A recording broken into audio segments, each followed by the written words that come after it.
Good evening, everyone. We are back resuming our Pixar retrospective to celebrate the 40th anniversary of Pixar Animation Studios. We took a week off last week. I think I was busy, you were ill, and we were just like, you know what? Let's just park this to the following week. So we're back. We're back on track now. And of course, we need to catch up with the one that we missed last week, which was Ratatouille, the 2007 movie directed once again following The Incredibles by Brad Bird. This was a film that I'd only watched once. I don't think I ever went to the cinema to watch this, and I think we discussed this when we did our Incredibles review. For a long time, I think Incredibles was like the last Pixar film I went to see at the cinema for a long stretch of time. For whatever reason that is, I don't know. I don't know if I just kind of dropped off animated films as I was getting a little bit older and sort of eventually found my way back to them. I'm not sure, but I didn't see this one at the cinema. I saw this many, many, many years after. But yeah, this was one that never really stuck in my mind after I did watch it. I don't know if I borrowed the DVD off someone. I genuinely don't remember the series of circumstances leading up to me watch this film, and it didn't really have much of an impact on me. I must admit, the first time it sort of came and went. I watched it, moved on, and never went back to it. So, for all intents and purposes, rewatching this film for this review was like watching this film for the first time. I was aware of the ending and sort of like the moral of the story and everything, but a huge, massive chunk of this movie I'd completely forgotten, and I was just sort of swept up in it and like I was watching it for the first time. And I could definitely say the second time round, I absolutely loved this film. I don't know where I'd sort of rank this. I think on both of our rankings, eventually, the first few Pixar films, Toy Story 1, Toy Story 2, Monsters Inc., Finding Nemo, maybe, are probably good. Bug's Life, definitely for you, are going to be high up the list. I don't know. I feel like this one might be up there. I had a great time with this one. How about you? What's your story with Ratatouille? Yeah, I mean, it was good, but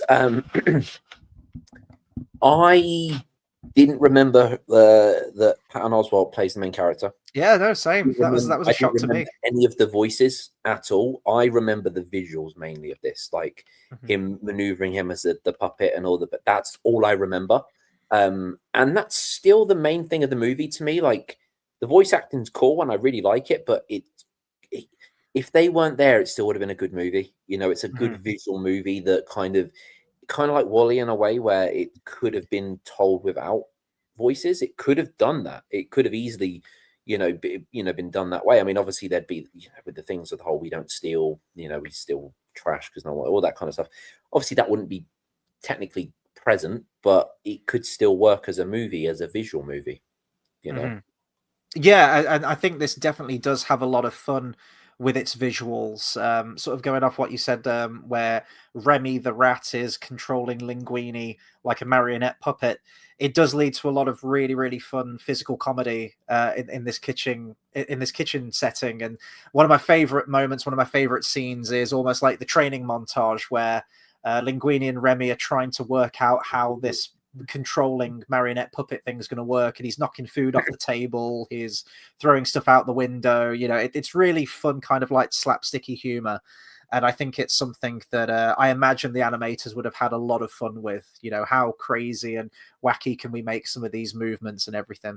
And yeah, I think it's just a really good feel-good film, and we'll go into it in just a second. I just want to get to a few of the comments here real quick. I've got Brian Emery, who says, I love Ratatouille, it's a good movie, and I like that Remy is in Kingdom Hearts 3. I completely forgot about that. Is it like a mini game or a summon or something? Yeah, it's a fun little mini game where you cook food for no apparent reason, except you cook food and then you play little games that you like crack an egg open, and then you make food, and then you eat the food, and then you become stronger for a bit. And it's a very pointless mechanic, but it's just there. It's just fun. It's not something the first playthrough of Kingdom Hearts, I never used it. And I was just afterwards, I went, I should probably try and do this. And I 5 or 3-star, or I think 3-star in them. But anyway, 3-starred them all, or whatever it is, 5-star. I'm sure it'd be 5-star because you have 5-star restaurants. Yeah, that's what I was thinking. Yeah, Michelin. Yeah, point is, I 5-starred all of them, and you get a keyblade at the end of it, and I thought that was cool. So I made a point to do that. But yeah, the little mini games, you crack eggs and stuff, and you have to really, really go slow on the thumbsticks. And if you do it right, it just breaks, and it's really fucking annoying. And then if it breaks, you have to go and collect those ingredients again. So it's fucking annoying. It sounds quite gimmicky. You know when the Oh yeah. six-axis controller came out and every single game had that balancing Oh yeah, it doesn't do that. mechanic. It's like you have to press buttons at a certain time and stuff, and like it's just if you don't do it, you have to collect the ingredients again, and it's just a weird little mini game, but it's fun. And we got Bath Time, who says, "Oh my god, it's the lads. Dale looks especially handsome tonight." I There you go. don't. I don't because Oh, you're so modest, Dale. Come no, on. I'm saying I don't because I haven't shaved my head. Look, I got long hair again. You like how you count that as long hair when we've all seen you with proper long hair. I know, but at the moment, this is long hair for me. JX Editor says, "Love this movie, hate this dish." That's a good question, actually. Have you ever tried Ratatouille, the food? No. Has it got rats in it? I'm not. I don't think so. Well, the French eat frogs, so they do, and snails. Yep. Escargot. So exactly. Looks like rats back on the menu, I'm not I'm not that adventurous when it comes to food. I must admit. I don't understand things like why it's abnormal to eat rats and why it's abnormal to, because it's just meat. It's like we eat cows. It's the same thing. It's an animal. I don't understand it. It's like when people have a thing against black pudding, it's pig's blood. Well, what do you think is fucking on the meat that you eat? Their blood. I don't get it. I just don't get it. I don't think any food should be off limits. No thing should be off limits to eat. Not even humans. Just eat anything. Bath Time says, "I was a big fan of this being featured in that film, Everything Everywhere All at Once, but with a raccoon." Oh, I've not seen the movie. I have seen that film. It's been a while. Well, I haven't watched it since it came out. I don't remember that scene. I have a vague recollection of a raccoon being in there. Movie, It's not the Simon Pegg movie, is it? No. It was Short Round from Temple of Doom. Yep. Tim now is older. I think it was the last Indiana Jones movie they did. I thought they'd at least go for a trilogy. But...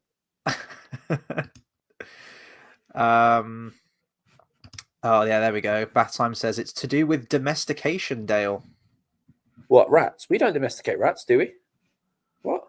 Well, I mean, they can be. They can be pets, I suppose. They can be trained. They're very, very intelligent animals. They're also my biggest phobia in life as well. We eat rabbits and we domesticate rabbits, so there you go. Yeah, I can't stand rats, man. That just animated ones that have Patton Oswalt doing the voice. That's fine. Real life rats, pets or wild rats, hell to the no. Absolutely not. Rats are fun. They're big. Have you ever seen a mouse crawl under the wall? Yes, because they detach their body. Really strange. Yeah. But if a mouse goes outside the house, is it a rat? And if a rat is inside the house, is it a mouse? Yeah. Trivia. Anyone knows what that's a reference to? Because we will be covering those films later on this summer.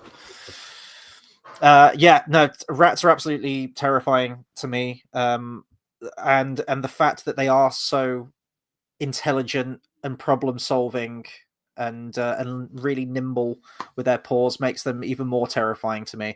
There was one that I don't know if it lived under our shed, but I saw it emerge from under the shed at my house, and we got like a bird feeder on the washing line, and I watched this rat, huge thing, looked like a fucking cat. It was massive, crawled up the washing line vertically, and then sort of like hung onto the bird feeder and was spinning around and was like scooping bits out and like eating it. And then when it had eaten its fill, it inverted on the washing line and slid straight back down to the ground. And in that moment, I knew that if I jumped up on a table or on the bed, if one was in the house, I wouldn't be safe. There is no safe space from a rat. They will find a way anywhere. And it was there was an episode of Christopher Eccleston Doctor Who, and I think it was one of the earlier episodes where it reintroduced the Daleks as a threat. Now the Daleks are just like a giant tin can, right? So there's a scene where they run upstairs and they're like, "Haha, we've got away from it." But then this was like 2005 Doctor Who, where with we've remade it, we've reinvented it, and then all of a sudden the Dalek starts like rising up the stairs because it can now hover. This is like a new feature because it's a brand new series of Doctor Who, and it was kind of like that moment. It was like, there is no escape for me from rats. So yeah, there you go, my biggest phobia. But Ratatouille is a nice, sweet film. I like Remy's character. I think he's a really fun, endearing character. I like that he's got this passion for cooking.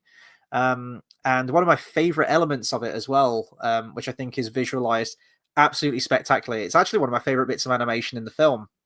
It's where they show like a visual metaphor for his tastes and like the emotions he feels when he tries when he tries certain foods. So he'll try a strawberry or something, and you'll get like these little firework kind of animations that go off that describe what he feels like a strawberry would taste like. And then he tries it with cheese, and it's like this huge explosion of flavors and everything. I thought that was really cool how they visualized that on screen.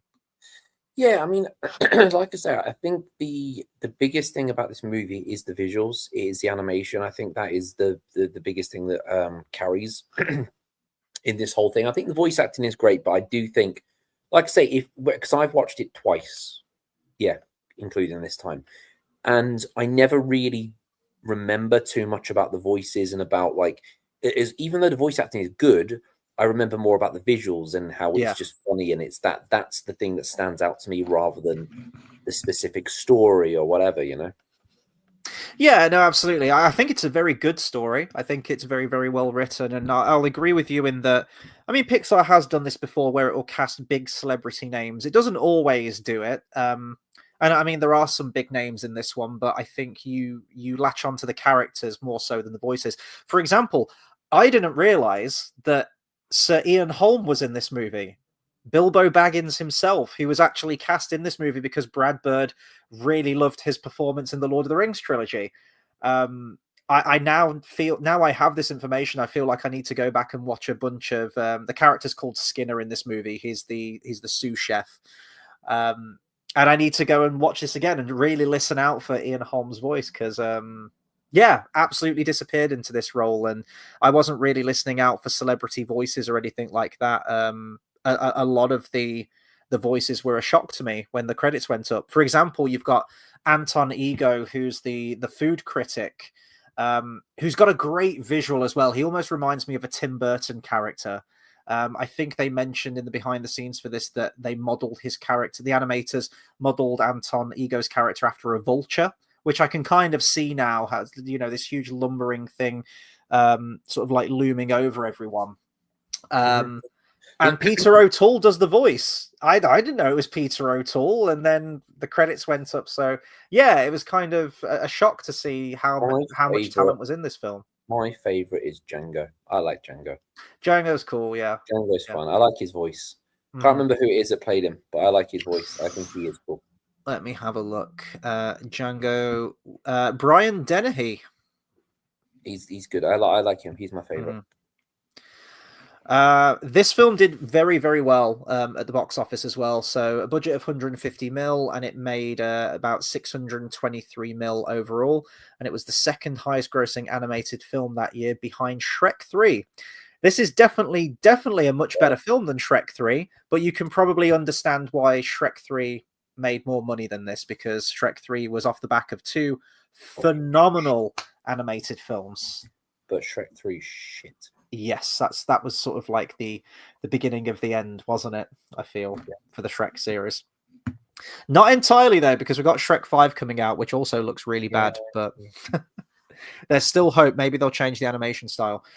This also, Ratatouille won the Academy Award for Best Animated Feature that year. There's a fun little bit of trivia about this film that, in terms of its animation style, it was done with sort of traditional elements. For example, they didn't use motion capture. It was all sort of like frame by frame kind of stuff that we come to expect from like Disney animated classics and whatnot, traditional style of animation, but done through computer animation. And there's like a little credit at the end of, the credits saying quality guaranteed or something, which is basically saying this was all done traditionally with no motion capture or anything like that. And a lot of people think that was placed in the credits because Cars didn't win the Academy Award for Best Animated Feature. We talked about this last time. Happy Feet was the one that won that, and Happy Feet used motion capture, I think. So they were like, well, actually, this is a much better animated film because we're doing traditional hand-drawn things. And a lot of people think that they put that in there in order to try and really push for this to win the Oscar. Brad Bird denies this and says it was just done because he likes using traditional styles of animation. We remember as well that The Incredibles, originally Brad Bird wanted to do that in traditional hand-drawn animation before Pixar said, right, come to us, but we want to use computer animation for this. So, yeah, random little side note about it. One thing I noticed about the animation as well, in the credits, you get Remy, like he's chewing on the cheese, I believe, but in the credits, like you have the animation of him again. Like it's another bit of attention to detail that they've done with the animation with this one, which I think it stands out, where we haven't had that for a while, have we? Like that kind of thing. I really liked the credits animation, actually. I could imagine the film. I'm happy with the animation style that it's in, but I could imagine it done in that very sort of, blocky, angular. Monsters Inc. was another one that did something weird with the animation. Yeah. Well, yeah. Weird, but you know what I mean? That was another one that was, yeah. So that was, well, with the credits animation, sorry. Mm-hmm. And I imagine that's probably how a lot of the concept art looked. There's a really weird history with this film, and I don't know much about this particular individual. I should have researched this before, but the concept for this was sort of created around the year 2000 or the early 2000s by someone called, I think it's Jan Pinkava, I think is his name. Apparently created the original design, the sets, the characters, and the core storyline for Ratatouille. Like it was pretty much more or less all done. Oh, sure, it was refined when Brad Bird came in and he reworked some of the story elements. But Jan actually has a story credit on the film, but left Pixar in 2005. I think it was 2004 or 2005. Completely departed Pixar. So they were kind of scrambling around looking for someone to steer the ship. Pixar added Bob Peterson into the mix, who was a co-director on it. Jan was never attached as a director, though, so I don't actually know who was meant to be helming this project initially. So they brought in Bob Peterson to have like story control and everything, but then he went and started working on, I think it was Up at the time, and then they just went, who else have we got? And they were just like, oh, get Brad Bird back again. He did The Incredibles. He can be the director. So yeah, it was sort of like this weird history with this film, how the one who created more or less everything, the concept and the initial story and the look of the characters, which is a huge amount of stuff to prepare for a film in terms of pre-production. Like it seems like Brad Bird was handed a project that was more or less already there. It just needed to be tightened up and, a few things shuffled around. But yeah, bizarre. And I don't know why Jan left Pixar. It leaves out that very key information there. I don't know if he got Jan sounds like a pedophile. But the name just does. It just does. Okay. It's a 3-letter name. Don't like it. Can't deal with it. Right. Okay. Like Jim. See? And what Jim do we know that's a pedophile? I'm telling you, it's the 3-letter It's all name. together. It's all, yeah. It's a conspiracy. Ian Watkins. See, I'm telling you, it's a thing. I'm telling you, it's a thing. Anyway, moving on. Yes, moving on. So, and apparently, Brad Bird, one of the big changes that he made was that he killed off the Chef Gusteau. That character is very, very loosely based on a French chef who, I think, I don't know if it was a critic or something. He lost a Michelin star or something like that, and he killed himself. He was completely passionate about his restaurant and the food that he made and how traditional it was. And when food trends were kind of moving in a different direction and he lost the star, he killed himself. So that character was sort of, in Ratatouille, was based off that real life chef. And then apparently Brad Bird also gave larger roles to Skinner, who was the villain, and Colette as well. and apparently made the rats less anthropomorphic. So I don't know if they were going to be like something from Disney's Robin Hood, or the Rescuers, or something like I that. can't imagine that though. I can't imagine them being like that because it goes with it. Just doesn't. It wouldn't make sense to me. Because because they'd have to be bigger, wouldn't they? Or would they be more like looking like Bugs Life? And I don't know. I just can't imagine it. They look good the way they were, the way they moved. It wouldn't make sense. Yeah, and I mean there are I mean Remy is very anthropomorphic in terms of the emotions on his face, the fact that he walks around on his hind legs and everything. So, I mean, it's all there. I mean, I'd say that he is quite anthropomorphic. It's probably like referring to all the other rats in the colony, but I think it's good to have that distinction because it makes Remy a lot more unique as a rat. It sort of visually, physically showcases that he's different from the rest of the pack. It's not a pack of rats, is it? What is it? Yeah. Is it a pack of rats? Yeah. And yeah, it just makes him a little bit more visually unique, I suppose. That he's he's a free thinker. He's very different from all the other ones. Yeah. Anything? I'm trying to know where else to take this conversation. If you want to talk about it a bit, I'm doing a lot of talking. Yeah, I mean, I don't know where else to take that because the thing is, the whole thing it's about it's those visuals. So I'm trying to think of what else to say on the visuals because the visual, like the sense of scale, like when you're from like Remy's level, and when he's like initially running around the kitchen and he's freaking out. I loved that sense of scale. It reminded me of when we talked about Arrietty when we did the Studio Ghibli retrospective. That's the movie. I knew it had a name, like I knew it, but I didn't know what it's called. Arrietty. There you go. It came into my head the other day, and I went, "That's the movie." Oh right, yeah. The borrowers and the thing, and I was like, "There you go."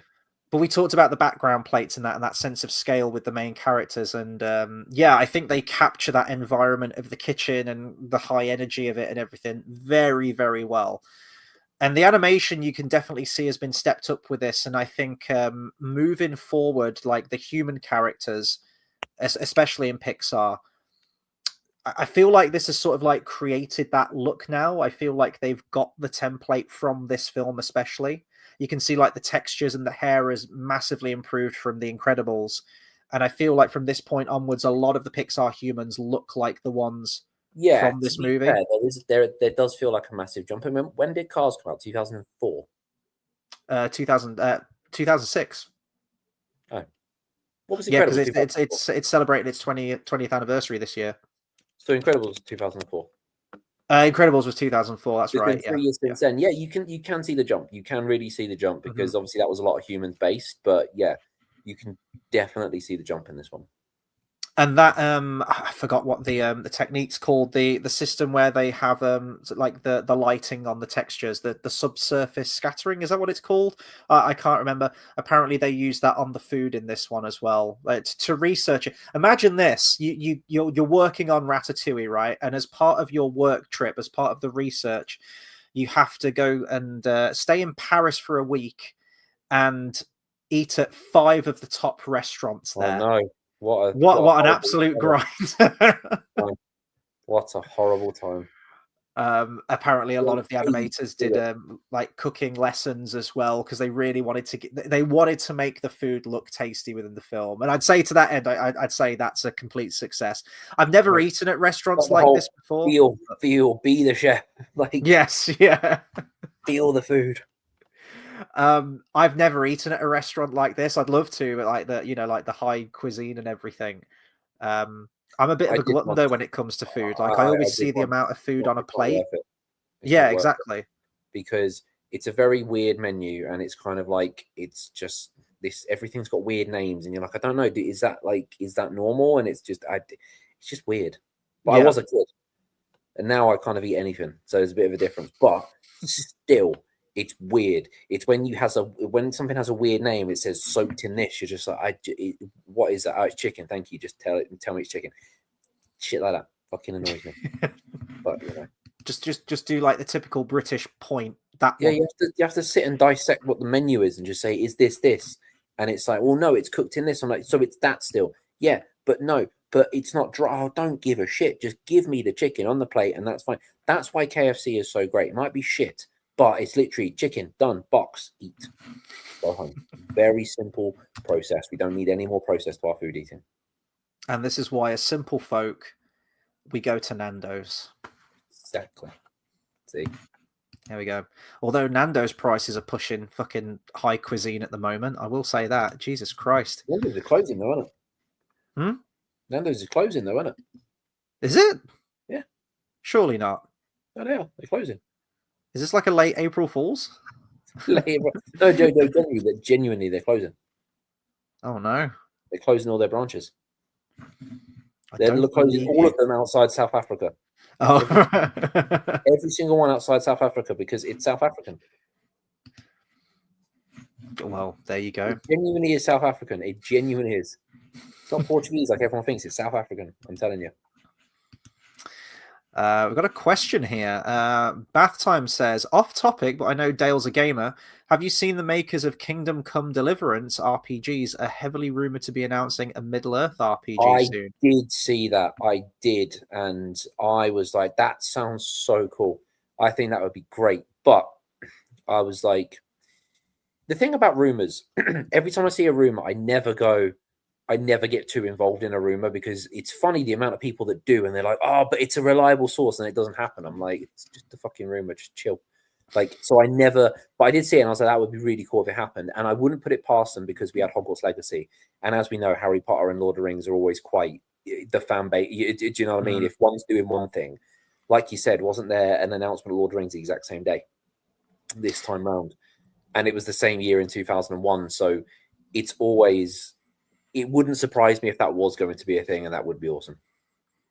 I mean, I've seen rumors for a Lord of the Rings RPG for well over a decade now, it seems. I remember when there was one game that was announced. I think this was not long after Battle for Middle-earth 2 came out. It was going to be called Lord of the Rings: The White Council.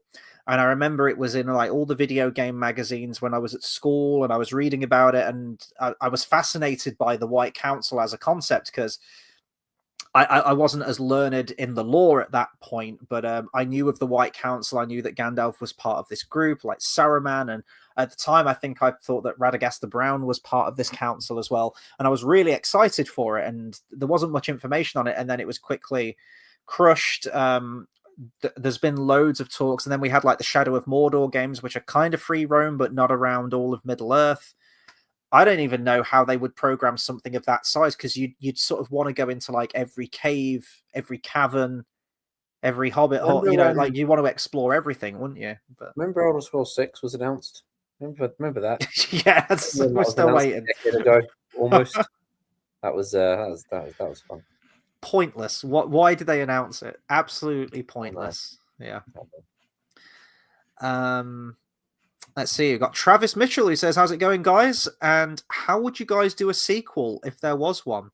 I thought about this earlier. I thought about that because Pixar always does fucking sequels to shit that we don't want. And I was like, would we want one for this? I don't think it'd be anywhere near as good. I really don't. I think it is kind of a story that's like, yeah, but the story's been told. Could we really do it again? You know, I mean, there's things like, yeah, I think there's, I guess, a story you could do. It's kind of like School of Rock. You could do something. You could have a kind of situation, but it's not the same. You would not be able to do, and it would be you would come away from the movie going, yeah, like it genuinely would not hit the heights. So it would not be worth doing a sequel. I mean, there would be things where like they could help, Remy could help him cook for and just kind of team up for something again. But it's like, why? We've already seen that. The only way you would do it is to do the exact same thing again. And why would we want that? Mm-hmm. It's a bit. The thing is as well, I'm thinking with Incredibles, I really wanted those characters to have aged up between the length of time it was between Incredibles and Incredibles 2. And of course, they didn't do that. It took place right after. With this, you would have to make it take place almost after, because the average life expectancy for a rat is about, I was just checking this, is about 2 to 3 years. So Remy would be long since dead by this point. So you're going to have to take place. Yeah, because I mean, where this film leaves off, they've sort of opened this small bistro. Anton Ego is out of business. I actually think it's a massive stretch that they are able to even open any kind of cafe or restaurant at the end of this film, because the health inspector, that story gets out that there's an infestation of rats. And then those same people that had that restaurant that was infested with rats create a new restaurant and then also call it Ratatouille or La Ratatouille or whatever it is, with a symbol outside the door of a rat. You wouldn't trust that establishment, would you? You just wouldn't. You'd know their track record. So the only thing that I can think of is if you do some kind of like cooking competition or something. That's what I was thinking. But it would not. It's another one of the pointless sequels we don't need. It doesn't need what? Yeah, absolutely. It's a self-contained story. Yeah, it's perfect as it is. I think majority of things out there don't need sequels. How many great sequels are there? Some, but how many terrible sequels are there? A lot. Mm-hmm. It would be one of the terrible. It would be something like it'd be like a cooking show, like a Hell's Kitchen kind of thing, where it's in that environment and the winner, I don't know, gets to be sous chef or gets to open their own restaurant or something like that. And it would be, a chance to put themselves back on the map and get a full size restaurant again or something like that. It wouldn't be a story worth telling at all. I'm not going to put it past Pixar and Disney though, because we know what they're like with sequels at the moment. But yeah, I think just leave well enough alone.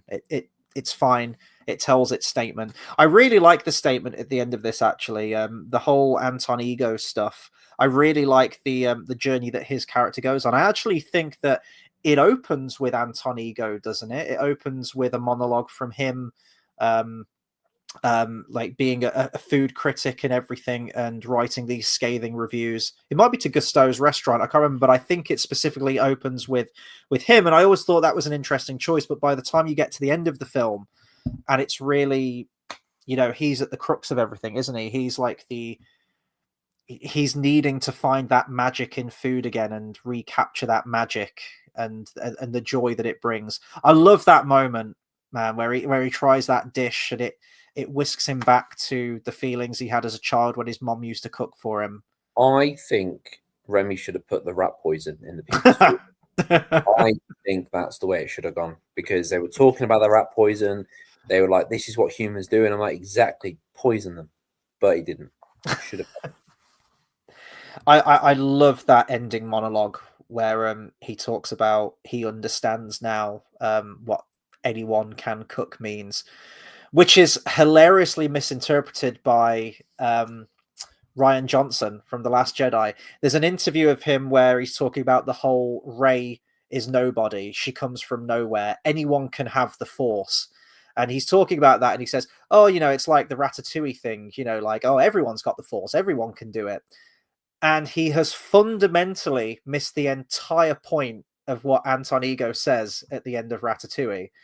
He says that not everyone can be a great cook or a great chef or a great artist, but a great artist can come from anywhere. That's the point. Not that, everyone's got the Force, everyone can do it, everyone gets a handout. That's not at all what the point of Ratatouille is. It takes hard work, it takes training, it takes a unique inspiration, a unique spark. And it's funny how the idea is anyone can use the Force, but we still chose someone who was someone because she's Palpatine's granddaughter. Well, yeah, it was J.J. Abrams coming back in though, wasn't it? I know, but still, just dumb. Yeah, Star Wars dumb. Well, the whole bloodline thing has always made sense to me. That was in Return of the Jedi where Luke infers that a strong Force connection is biological. It's in your blood. It's in your family. Where he says, like, my father has it, I have it, my sister has it. And then in the original trailer for Force Awakens, or Last Jedi, it was, you have that power too. It infers a familial connection, a genetic. It's something that's genetic, biological. People cared about the Skywalker line. They just didn't care about Kylo Ren. He was the first one of the line that no one gave a shit about. Yeah, I know. I know. It's funny how everything turns out, isn't it? Let's see. Travis says Ratatouille is interesting as it's the first Pixar film to not be set in the United States. Yeah, that's true. Or about American characters. Well, Finding Nemo, I guess, is That's set in Australia. Australia. Technically, yes. I always forget about that. But yes. So don't be forgetting that. I think a sequel kind of earns going to North America, which would be cool. Maybe. I love the Paris setting in this, though. I must admit, like those moments where he looks out the window and he sees like the nightlife of Paris, just all the lights. I'm like, I need to go back, man. I need to go back to Paris. I always thought of Bug's Life as set in Britain, just because I always did. Well, until Toy Story 2 comes out and we find that it's all linked with Toy Story 2 with that outtake. There we go. It's all the same thing, isn't it? Travis says shows like Hell's Kitchen, Iron Chef being so popular. I think having Remy, this is what we were saying. Remy and Linguini come over to the US, seeing different food cultures and being on a cooking competition show would be fun. Yeah, genuinely, I think that's the only place that you could take a story like this. Really. Yeah. But I'd want Gordon Ramsay to be the villain in the film, just a really shouty, sweary character, which they would never be able to do. Yeah, that'd be great, and he could look like Eric Cartman. Because why not? Let's see. Anything else to talk about this one? I really like Colette's character actually in this one. They sort of. I do. She reminds me of Mrs. Incredible. A little bit. I think it's just down to the accent for me. She reminds me of. Have you ever seen the comedy series Allo Allo? No, I know what it is, but she's like, listen very carefully. I should say this only once, and it's like part of the French resistance against the Germans. I don't know. She just reminded me of that. That just makes me think of where like you'd get like a fucking like white glove and go no nine.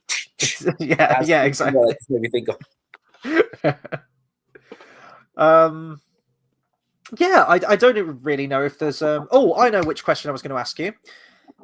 7. Anton Ego is coming to your restaurant and he says, I want you to make me, what does he say? Make me a dish that has perspective or whatever he says. Keeps it so vague. He's like, surprise me, make me something. What would you make, Anton Ego? What's your speciality dish that you could make? That's within your limits. Don't just be saying like some high fancy food if you can't make it. This is within my limits. Now, everyone always says it's weird, but it's not weird, right? Now, when I make shepherd's pie, I put jam in it, and see, everyone's like, but I put jam in it, and it gives it and I put loads of chili in it, and it gives it like a sweet chili jam kind of like it's nice. You know what? That is in the spirit of Ratatouille. Mixing random stuff together, getting creative with it. Exactly. I'm a random person. I do random things, and it fucking works. I also, this isn't just love for jam because it's another jam thing, but I put jam with Weetabix as well. When you have hot Weetabix, you do it with jam. Really fucking good. Oh, you're one of those hot Weetabix kind of people. Yeah, but hot Weetabix is great. I mean, it depends. It does depend, but like sometimes you have the cold Weetabix with bananas and stuff like that's cool, and like some like blueberries and shit. But the hot Weetabix with jam, fucking great. Like. Just telling you. I want to open this question up to chat as well. Like, give me a list of dishes. What are some foods that you, like your speciality that you can make really well? What are your signature dishes? Let me know. Or lemon and chocolate. Lemon chocolate's nice. Lemon and chocolate. Yeah, that is nice. Have you got like a piece of chocolate and a piece of lemon, and you eat the two together? Like just like. Lemon juice on melted chocolate or on normal chocolate? On normal chocolate bar, just sweet. It's really good. Really fucking good. Travis says, with how beautiful Paris is, contrasting that with something like New York City, where it's not nearly as pretty, but food culture is still strong about the history and escapism over art. I think that could be cool, like exploring other Paris isn't as pretty as everyone makes out. I've been there. It's fucking dirty. It smells, and there's French people. So Baptiste says Paris is a shithole. Exactly. I'm sure. I've never went to the Eiffel Tower. I'm sure there's bits that are nice, but it's like London. It's not this extravagant thing. You go to London and you see fucking building works and everything, and then there's just fucking no one speaks English, and it's like I don't know what's going on. And all I'm saying is it's that. I mean, I understand people not speaking English in France. That makes sense, but in London, it's a bit weird. Mm-hmm. Oh, that's going down a Star Wars rabbit hole there. Oh boy, here we go with Star Wars. Someone asked me how I would change The Force Awakens, even though I like it. My take is have Rey find a lightsaber on some wreckage and fake being a Jedi. Huh. I like that idea, but I'm gonna add another idea to it. So you have Ray find it, but Ray's got Down syndrome, and she finds a lightsaber and she's like, ah! with a lightsaber, and she just fucking loves it, and they have to go along with it because they're just like, all right, we'll let her have a moment, kind of thing. And she wakes up and it's a dream that she's been hallucinating, and that's what the sequel trilogy was. I'm down. Yep, exactly like her. Not as down. I was going to say, yeah, not as down as Ray apparently. Phoenix says, "Can you imagine Gordon Ramsay in Ratatouille 2?" I can, and I want that. It would be amazing. You donkey! It's fucking raw. I think actually I seem to remember seeing that at some point. It was a video. Someone had done like a dub of Ratatouille. They'd taken the audio from Gordon Ramsay or whatever, Hell's Kitchen Nightmares, and put it over footage from Remy. I think it's when he's instructing everyone at the end, all the different groups of the rats. And it's like, get to your station. What are you? An idiot sandwich.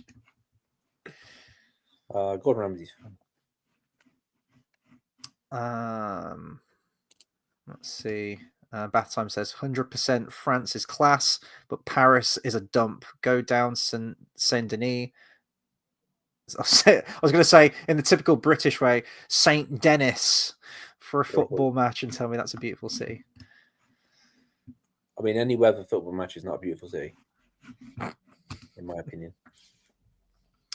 I don't know what I make. I can't really cook. It has to be functional. It has to be quick, and it has to be functional. I think one of the nicest things I've ever gone. Sorry, eggs and cheese. Genuinely, I'll probably just do like a nice sourdough or something. Cheese on toast. Like get a good cheese for it. There you go. There's your food. Chocolate salmon. Chocolate. Ugh. I'd eat it. I'd try anything. Yeah. So Ratatouille. I feel like. Oh, what do you think to the music in this? By the way, Michael Giacchino returning once again. Yeah, do you know what? I do genuinely. I think the music works as well. If it was a visual movie, I think that would work really, really fucking well. It's just, yeah, it's weird because I like the voice acting and I don't mind it at all. But I do think if this was the first non-speaking movie instead of Wall-E, I think it would have worked really, really well. That is my opinion on it. There are some even better, I think. The visuals are definitely the standout in this for me. It gets like very physical, like slapstick comedy, as I mentioned, where you have Remy controlling Linguini. I love the chase scene with Skinner where he's trying to get the letter back from him, and it's almost like planes, trains, and automobiles all across Paris. It gets really wacky and ridiculous, almost like a Looney Tunes cartoon, and that's really, really fun to me. I like some of the little visual gags as well, just some of the throwaway jokes in the film. I like the bit where you've got Linguini who's having a conversation with Remy by the riverside, and it's just like a reverse shot thing, and you're getting swept up in the conversation. It's their first time properly meeting. And then there's just a moment where Linguini accidentally like knocks Remy into the river, and then it just hard cuts where he's like dripping wet through and has had to like fish him out of the river. I thought that was fun. I thought that was like a fun little joke that just broke up that conversation. I'm trying to think, do the other Pixar ones have us? Not really, do they? What? Sorry. The slapsticky kind of humor. I mean, there's elements of it definitely in a few of them. This is the first proper. Yeah. I think this so far is it's not the best one so far, but it's one of the it's so far in the top better ones. Like I prefer it to Incredibles, I prefer it to Cars massively. I think I prefer many films to Cars, to be fair.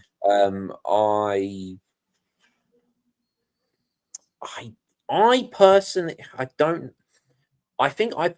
think it's better than Monsters Inc. Like I do personally prefer it, but that's not putting a downer on Monsters Inc. That's just it wasn't the biggest one for me. But I do think I personally preferred Monsters Inc. I think it is up there. I don't think I'd rank this quite as highly as Monsters Inc. I still think I definitely have. Well, I think that's just because I have more of an attachment to that film than I did with this one. But this one's definitely like shot up my list of favorite ones. Although next week's one, the first half, I do prefer to this also because it was a surprise because I didn't think it would be as good. Mm-hmm. Well, I guess we can announce next week's then. So yeah, Wall-E is the next one. Another one that won the best. Another one that won the Academy Award for Best Animated Feature. I'm hoping to have my opinion changed. I still really like Wall-E. It's a fantastic film, but the first half definitely is better. Yeah, I watched up until in the ship when the human shows up and he talks, and I watched like 2 minutes after that, and I was like, yeah, like it went downhill. But that movie surprised me because I heard there was no talking and what it was, and I thought it was going to be quite slow, quite emotional, and like that kind of like, you know, just everything is done by like beeps and like, you know what I mean. But I thought it was going to be quite slow, and I was very surprised that like this is actually really, really good. Oh yeah, the first half of Wall-E is one of the best examples of visual storytelling there is in any movie, I think. I know there is a certain things. It's not completely silent. I mean, you still have sounds. You still have the like the sound effects and everything. I think there's news reports and things like that, or little audio bites that sort of set the scene and give you like as much exposition as you need to explain what's happened to humanity and everything like that. So it's not completely silent, but a lot of it is all done through given a character that doesn't really have any emotions. It's a robot giving him emotions, and just really connecting with that character. And yeah, the first half's amazing, and then for me it does go downhill a little bit. But who knows, like it's been a long time actually since I've watched Wall-E, and I think beginning to end I may have only watched it once, maybe twice. I think I've watched it once beginning to end, and then I think it came on one Christmas, and I think I caught it from like just before halfway through and watched most of it. So again, that's going to be like a first time view for me, which is going to be interesting. Phoenix says Cars is one of the best movies. I can't believe Dale doesn't like it. That's because I prefer vans. I'm not a big car person. That's why. The vehicles rather, or are you talking about the footwear? Yeah. Okay. Yeah. I fucking hate the footwear. Makes you like you want to be skater. Fucking twats. You wear vans, you're an absolute twat. Phoenix says, did you guys hear about the cancelled Monsters Inc. 2 sequel? You can listen to the cancelled plot on YouTube. The monsters get stuck in the human world and have to get back, basically.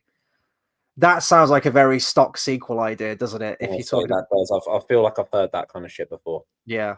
They get stuck in the human world and like, yeah. I mean, they already have that beat in the movie, in the first one, where they get banished to the Himalayas and they have to get back. To be fair, though, I don't trust anything this guy's saying because he said Cars is a good movie, so this could be a lie. Yeah, okay, so Ratatouille, let's do like final thoughts on Ratatouille. I would say 7 out of 10. 7 out of 10. I think it's good.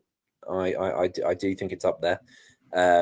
It's not one I go like I say, I've only gone back to it this time, but it's good. It's fine. It's a good movie. I'm not opposed to watching it. It's not something I choose to like. Oh, it's my go-to. But it is good when it's there. I really enjoy this film. I think it's fantastic direction once again from Brad Bird. I think it's a really strong screenplay as well, also by Bird. I like the physicality of the comedy, and I think animation is absolutely the best thing for it. I think the animators had a lot of fun with this one and how creative they get with it. And I think it's just quite a unique story. It's a fun concept, which is quite unique, I think, in the Pixar filmography. I really like Anton Ego's character, and I love the whole concept of like his final monologue where he talks about art and where great art comes from and the importance of it. It's I think that's just a beautiful ending to the film. I was sort of hanging on his every word. And yeah, it's a nice one and done. I don't need a sequel. I don't want them to continue this or anything like that. I am quite happy that this film exists as its own thing. And I think to do a sequel or to do like a spin-off series or whatever would just cheapen the importance of this film. But it hasn't stopped Pixar before, has it? How many times have we said that with most of these films? They don't need a sequel. They don't need a continuation or a prequel. Anything in general. Yeah. And so who knows? Maybe they will return to the world of Ratatouille, but I think they're kind of... I don't think they will, you know. I think they're kind of hung up with Toy Story and, well, Monsters Inc. 3 is on the way, isn't it? I Incredibles don't 3 think is it on the will, way. because they haven't returned to Bug's Life. They haven't. I just don't think it'll happen. I think it'll be one like Bug's Life. It just Yeah. left alone, which Yeah. would be nice. It will be nice. And speaking of nice, yeah, next week we'll be talking about Wall-E. So looking forward to going back to that one. We're back on track now with all of these films. We've kind of discussed that eventually when we get to the summer months, where we get to like June or whenever it is when Toy Story 5 comes out, it is going to like screw up the flow of these reviews a little bit, but we'll probably do our review for Toy Story 5 when that movie comes out as opposed to waiting. Does it come out before we get to Toy Story 4, though? I think it probably will, yeah. That's weird. Yeah, I know. I know. I mean, if it at least came out after Toy Story 4, it would make sense a bit, but this is very weird. I don't think it will. I'll double check, but I don't think it will. Toy Story 4 ends up being like the black sheep, because I think Toy Story 5 will be, it was all right, but Toy Story 4 is the most pointless one. I think it will just be like that. I don't know. I mean, Phoenix has asked us this question. I think Toy Story 4 is atrocious. What do you guys think? I mean, it has its moments, but its moments that but it doesn't have its moments as in, like, you know, in some movies you go, oh, it has its moments and they're actually really good. It has its moments where it's like, it's better, is what I mean. Like, you know what I mean? It's very pointless. It didn't need to happen. It fucking ruins the fact they had a perfect ending. It does a lot of things wrong. But as a movie, if you forget all of that, it's okay. If it's just a really long short, basically. There's actually quite a lot of stuff that I outright resent in Toy Story 4. Namely what they do with Buzz Lightyear's character. Oh, yeah. I think there is a lot of awful things. But what I mean is, like, if you look at it as a short, like one of the shorts, it's just like Woody's story. It's kind of like just a really long one of those that's like, I mean, what you see is fine. Take like for what, like Woody's part, it's fine. I like Gabby as a villain, but it's pretty. It's like a direct-to-video sequel, isn't it? In some ways, yeah. I think that's the main thing with Toy Story 4, and will absolutely be the case when we get to Toy Story 5. It's just this sense of, why does this exist? Why do we need this? And just that feeling of apathy. Like, you had a wonderful trilogy. And remember now when in Toy Story 4 it was, who was it? Was it Mr. Potato Head, Slinky? There were characters that their voice actors had died, so they used their like stock for, like, you know, they used shit that hadn't made it, you know, to make their voices. So they were kind of like, well, we're respecting the original actor, and then they trying to make a new movie anyway. So it's like, oh, so you're not like keeping it. But it's just weird, isn't it? Yeah. And the voice actors that are returning sound old as shit now. Like, the voice of Jessie just sounds right. Like, bless her. Like, I absolutely love Joan Cusack. I think she's incredible. But I know she's trying, but her voice has matured, and now Jessie kind of sounds like a grandma and doesn't have that same like energy or spark to her that she had. So yeah. I don't know. Right, let's round it off there. So, if you haven't done so already, please do let us know your thoughts on Ratatouille, the film or the dish, if you've tried it. And please do consider subscribing to the channel for more movie reviews, discussions, and live streams. We have talked about possibly doing more trailer reactions, because we really enjoyed doing the one for Harry Potter. We think that could be quite fun. There's been some big trailers that have come out recently, which we're probably too late to do videos on now. But let us know, I guess, if you'd like to see more of those reaction videos, because yeah, we had a lot of fun the other night when we did the Harry Potter one. Shit Girl comes out soon. Oh, sorry? Shit Girl. Oh, super good. Yeah, that trailer didn't inspire me all that much, I must say. But I want to say a massive thank you to everyone who's joined us in the comments tonight, and hopefully you'll all join us again next week, where we'll be continuing our Pixar retrospective. Get my words out. Where we'll be talking about Wall-E. So yeah, I'll be watching that this weekend in preparation. Hope everyone has a good night, and yeah, we'll catch you on the next video. Take care, everyone.